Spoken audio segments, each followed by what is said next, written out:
Agyenim we share from the party, from government, some by and what you see over the years. Ewa sentimentum. Yo, me de share me dasi. Edi kama menchi ami papa asantimera. Ye nyina ye ro 2 say tutu. Say no we 2 kwan kakra owo amanone. A odi djuma sonko ewo ho. Aboa Ghana ne santiman. Sir John, na say no ye hwe ya santiman mu ebana numbers say edomo a ye dom ne so. Akoma FM 87.9 Kumasi. Aye mobo wo mpuntu ho. Mame fan shase en free baby a wo kan wiem hyen gina brei. Wiem hyen gina brei. Although ye declare ne say international airport.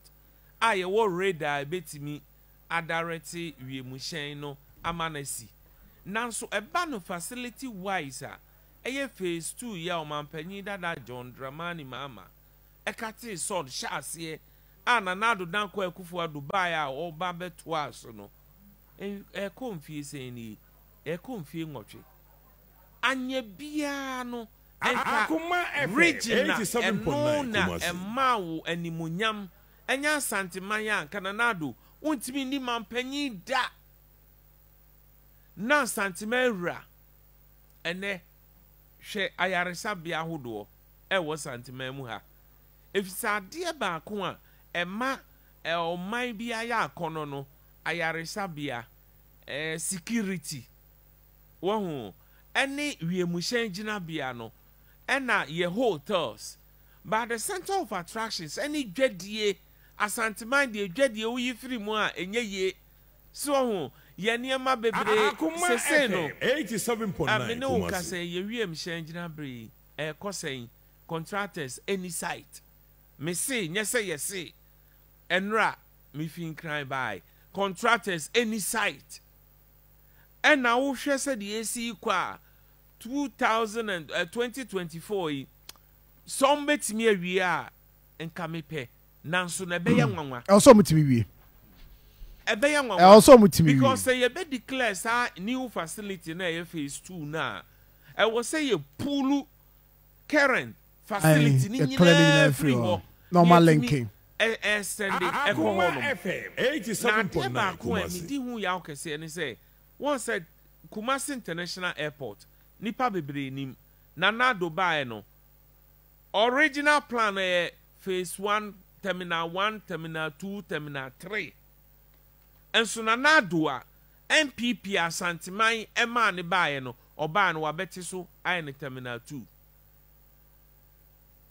original plan no this is a challenge because civil aviation first plan na in 2016 Obampanyi dada John Dramani Mahama kate sort for the phase 2 owie phase 1 no phase 2 no nipa onhina obegina ho ema yera santene ye the late Nana Bantama hene ene current Nana Tepaman hene ene begina ho ema santene na ye phase 1 phase 2 phase 3 terminals na ye miensa enso NPP eba ye no ni asanteman yagiata ye ni ase ye fi se ye de ni mom no eba no o masesa plan no masesa no kranka monto aso e say KJT market phase 2 eno so aye den eno so anwene ne se contractors minim se na no maba site dia mi Akoma FM na ade ba kwa ya na me ya ne se wo ye santini ba a wo ku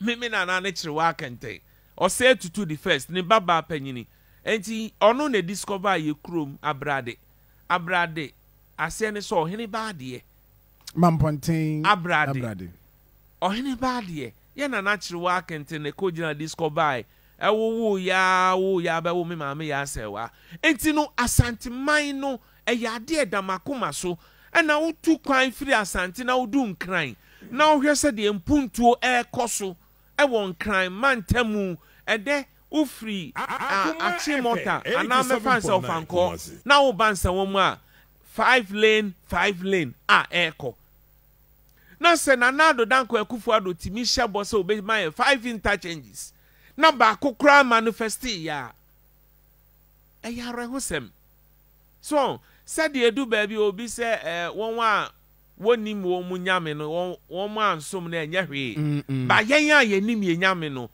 asante a NPP amana nado danko Akufo-Addo abeye mampanyin no ya ye yie ni aso beda ye yie ni sumina so we ye didi mu akwa to the extent say John Dramani Mahama, His Excellency former president na penso no sabio ye hwe abadodo a onya firi hanom a ye de toto NPP ho a ensani many baby a enso timi didi nancy form taking measures ayem puntu juma bi a eye enkaye dum ema santiman nanso no asante ya adwene nyina ne se NPP ye japade ena tambia ye di akire ene yakofa na nado danko Akufo-Addo aba obekaya in 2012 mu honum anana nado na ni breye so peso e mampanyin no Kumasi aye bi sukra aye bi ba na sa akwala na oye sudu okra na nado siase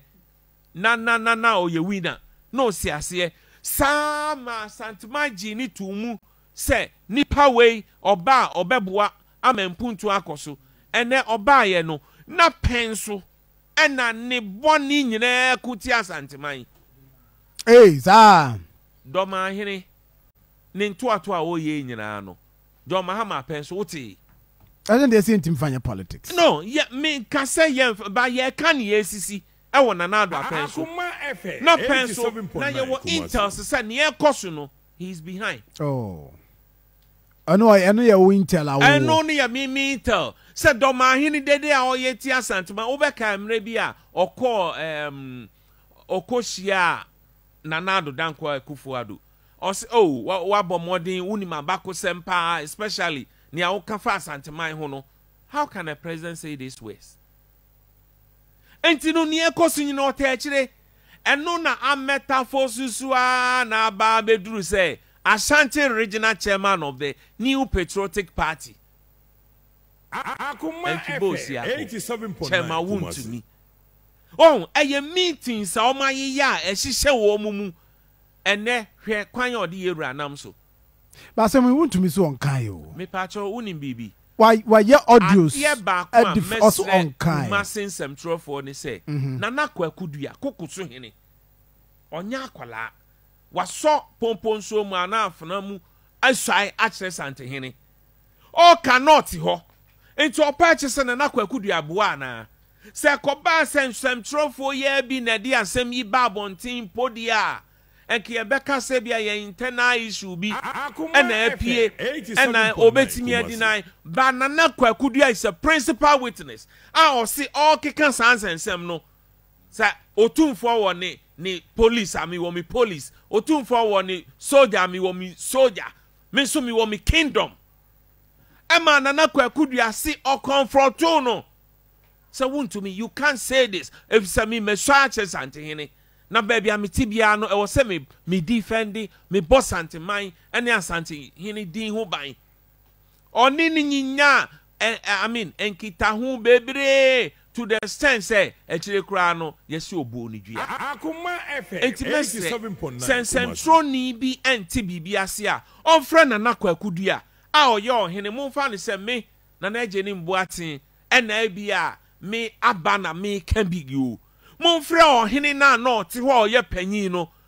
ena na nya ono kwa ne wo honom abrebia me ka se wo tan obi a anya possible se woni wabusu anyina betimi atan no eye meetings akokosua na aba enye na nado apenso ena ni senior minister sorry ti asanteman o se sen ye chechire Ghana na asanteman ka ho ya usafuma okan ya na wanka Actually, ye soldier gunu so no, and all the crata by say, or pacho, one can ye. Ain't it a yardie bia? There is a hidden agenda against a santimine. Na misre nananum. Ye nananumwa. Kwajobonsu. Former mayor, honorable Kwajobonsu. On your tune for Brimpon, Nana Moama Henry, Mia Minya Penny, Nana Agyenim Boateng. Onne nunya mentimi ho ase oni ni nya mentem ho ase no kumasi ahemfo sɛ ɔyɛ otumfo brempɔn ɛna oni ni yɛ bibia enye ɛna omu gyina wo twe gyagu so 87.9 ba wontumi de ɔse asante hene yɛ na ɔsɛ tutu na so obi ɛka sɛ oyɛ ɔyɛ amene ne bɛkyi ayamoa ɛyɛ kon na wɔsai ɛwɔ sante hene so na bɛpem na ade asi kɔ na wɔtwe baako ne akyiro na nananom ayɛ din Mta chiame ni ha pemso ni ha nti opemso esi ye no wa ha akwasi ade odike ono asansukufo na nanu no ni die si ye no ye kan santime ma asansukufo oti ase wo mo mu gina ho e de o mo kra agi santiman no kwa bra asansukufo adwumakase kese ana boahia na ntuo wade ansa na twenebu akodua and there is a way be a daho I just say Sanipa we no more or more do omo ho abo afode no o massive no kra yen come asem wo bedwam and so akwasi ande odike I am not saying say ensem hu no keka fa manhia ho no mefua so na no kopae na no pae no eni nansa na etwa adwan gu ni so na wuntumi abie na no akeka nsem wa fa sante hene na nana moti wo mo hwe no hwe han ni omo entima say hwe han sa asemi ebia ni mi enu no said ya besi ya bedi asem ne be hwe asem no ensusu ya dantemu we de ewo audios ni ade edi ho adanse we de ya adanse di a nana kokoso hene ebedi enti ye de silence no hwe sa nana kokoso hene ya principal witness and he's one of you nanim no okokan yo ti se bia ni omo ye no so ma anya bibia mfa ho a eye saboni no mutwa ato ho nana Agyenim Boateng Gyataba mesa ba hobio abusia we president the concerned youth of Ashanti region Trevor Kodua ha